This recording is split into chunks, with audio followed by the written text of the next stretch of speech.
Everyone should have a meaningful life. The ADA started me on the path, and I'm very grateful. The ADA has helped the deaf community to be more closer to equally functioning amongst the rest of us. And today's legislation brings us closer to that day when no Americans will ever again be deprived of their basic guarantee of life, liberty, and the pursuit of happiness. I'm Pete Sayner, the president of the Board of Disability Rights Wisconsin, and I'm so pleased that we're marking this important anniversary.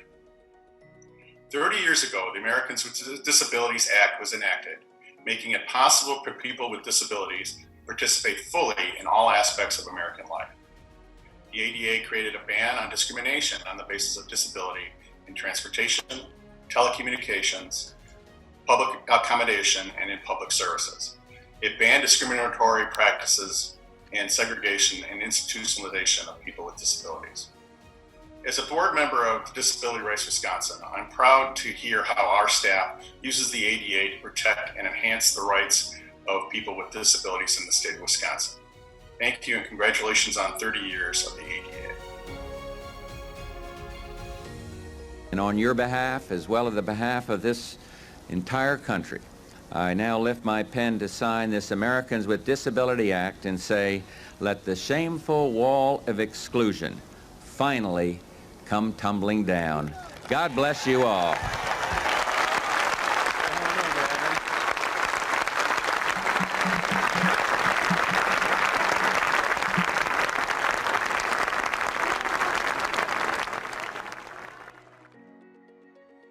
I'm Leah Kitts, the Executive Director of Disability Rights Wisconsin.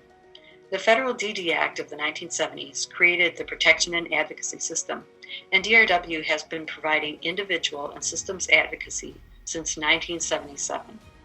We are dedicated to protecting the personal and civil rights of people with disabilities. DRW serves Wisconsin's critical role in the nationwide effort to make sure that everyone can live a life free of discrimination.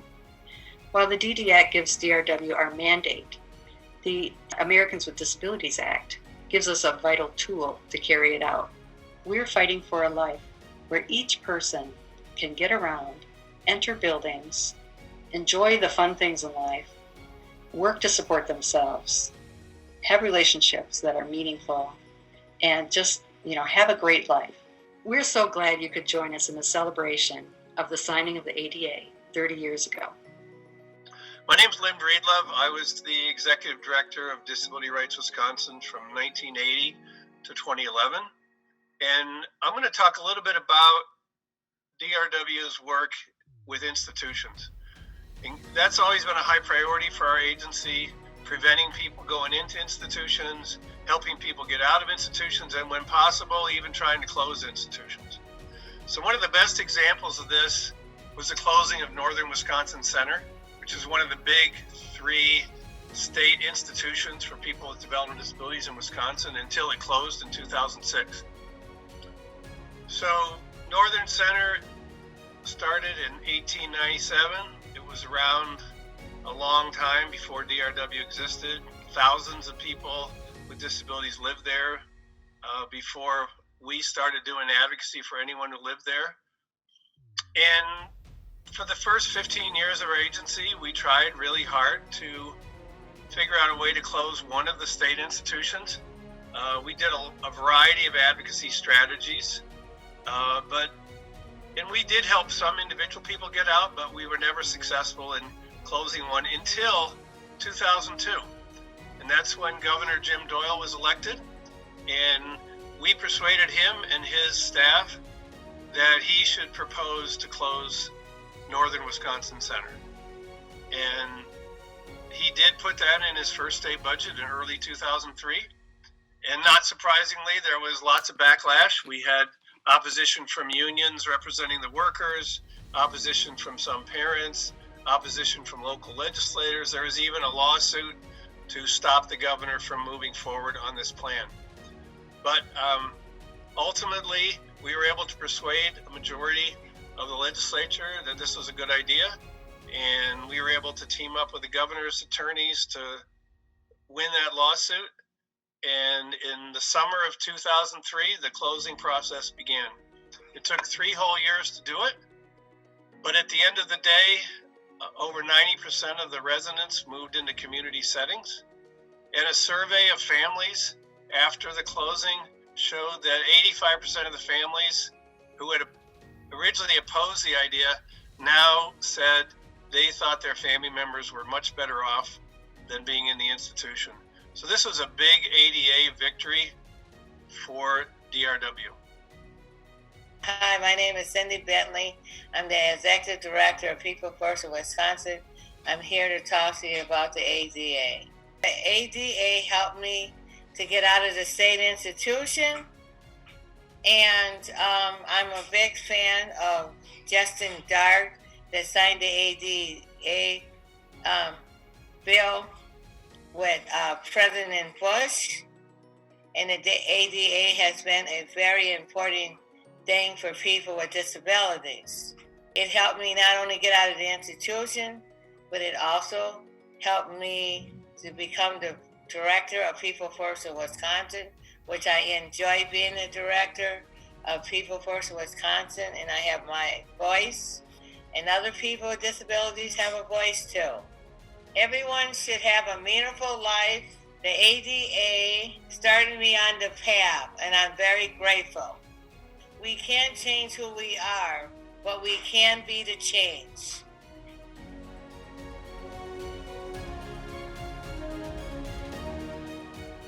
I was working with an organization, and we were not getting the answers or having the questions answered that they wanted, meaning my social worker and the insurance. I then contacted the ADA, and they got the answers that they needed, and it was a quick process. And I'm happily now in my own home, living an independent life. I want to make it so they really are a great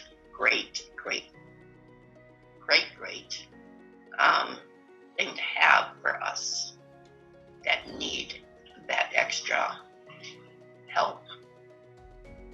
Hi, my name is Monica Murphy. I'm an attorney with Disability Rights Wisconsin.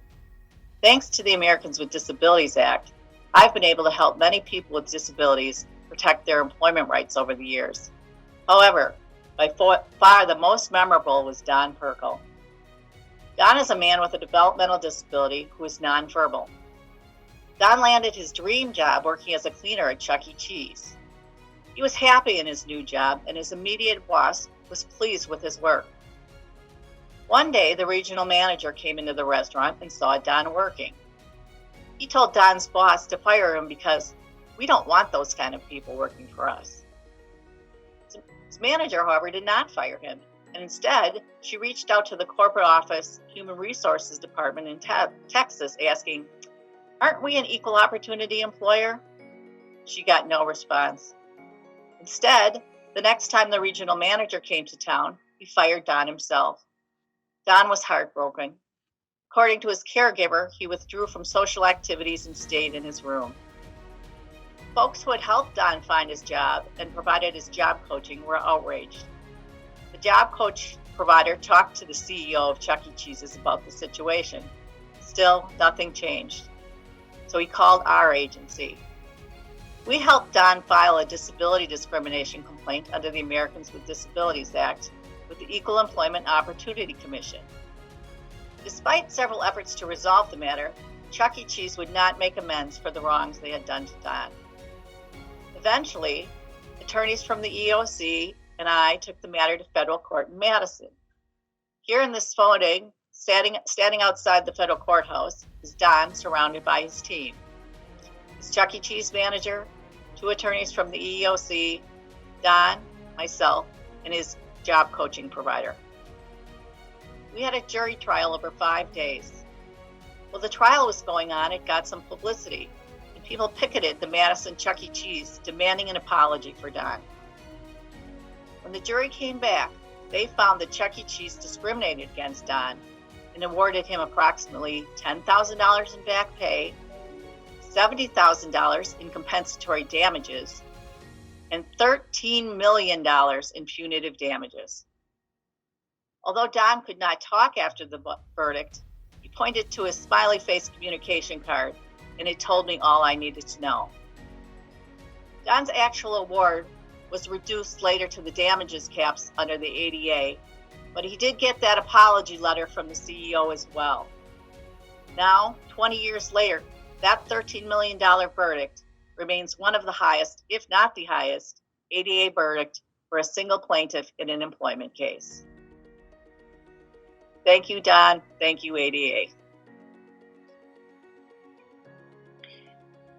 This is Jim Powell, a Deaf Disability Rights of Wisconsin board member and representative of the deaf community here in Wisconsin. ADA has helped increase and improve the communications between deaf and hearing people.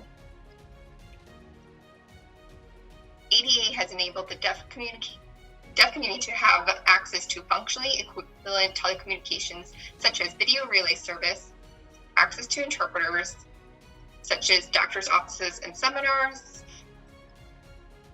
and as well has allowed us to go to things such as movies and watch TV through the services of closed captioning.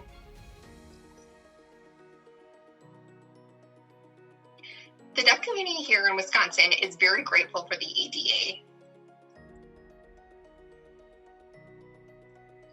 But understand, there are some areas where we do see there is room for improvement to better have access of communication for all. Hi, I'm Denise Jeffs, the CEO and Executive Director of the Wisconsin Council of the Blind and Visually Impaired, and a member of the Wisconsin Disability Vote Coalition. As we celebrate the 30th anniversary of the Americans with Disabilities Act, I've been reflecting a lot about the impact of that act on voters with disabilities. Voting is such a cornerstone of our democracy. It's one of the tools that we have for shaping our communities, our states, and our nation, and everybody's voice makes a difference. For far too long, voters with disabilities faced so many barriers that it diminished our voices being heard in those important decisions. The Americans with Disabilities Act and other voter-specific legislation has helped to remove some of those significant barriers. For example, we now have easier access to polling places. Every polling place should have accessible voting equipment. And we're able to also register to vote online. But despite the ADA being around for 30 years, our work of establishing full inclusion is not yet done. As a voter with a disability and someone who is legally blind, for example, I cannot yet cast a private and independent absentee ballot. In the state of Wisconsin, we don't have an ADA online accessible balloting option, so I require assistance in order to be able to complete my ballot. Voters who wish to use the polls still face access barriers for getting into the building and to the polling site, and for many, curbside voting may not be an option. Both curbside voting and accessible absentee balloting at home are just vital to being able to safely vote during this time of pandemic. So I really want to invite you to join me in celebrating our successes with the ADA and at the same time striving to work towards full equity for people with disabilities so that together we can fulfill the promise of the ADA. As we celebrate the ADA 30th, DRW honors the life and legacy of a Wisconsin champion for disability rights, Cheryl Sensenbrenner, who passed away in June. I had the pleasure to know Cheryl and have tremendous gratitude for her leadership. As a Wisconsinite with a disability, Cheryl was a national leader advocating for disability rights. She served as chair of the American Association of People with Disabilities and testified before Congress many times. She took a leadership role in advocating for the ADA Restoration Act of 2007. I remember meeting with then Representative Tammy Baldwin on the Hill, asking her to sign on as a co-sponsor of the bill. Representative Baldwin told me she had already been lobbied by Cheryl, who would not take no for an answer and was working tirelessly to ensure the bill was passed.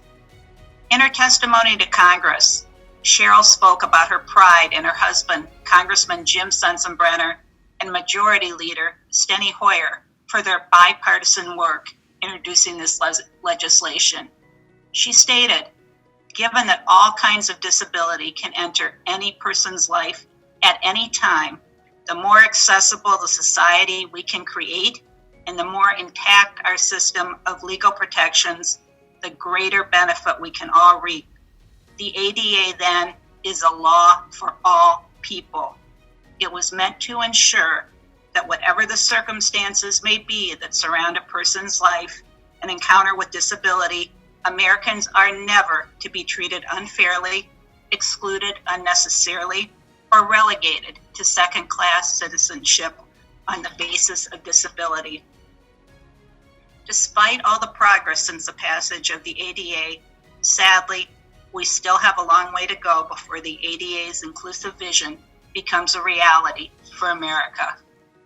Cheryl's words still ring true today. In our work at DRW, we see how the ADA has expanded opportunity, accessibility, and inclusion. We also see that the promise of the ADA is a work in progress. In my work as an advocate for voting rights, this year has seen significant barriers, including absentee ballots that are not ADA compliant, polling places that are not accessible, and non-drivers who cannot register to vote because they can't obtain the required photo ID. As DRW celebrates the 30th anniversary of the ADA, we recommit ourselves to advocating for a society in which people with disabilities are valued equally and are empowered to exercise and enjoy the full extent of their rights and to pursue the greatest quality of life. Our nation is stronger when all Americans have the opportunity to succeed.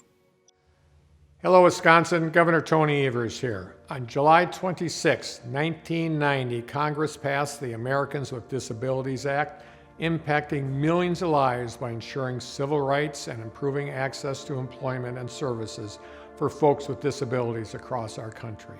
For decades, Wisconsinites with disabilities and their partners have taken on hard-fought battles and have had to work tirelessly to overcome interpersonal and institutional barriers.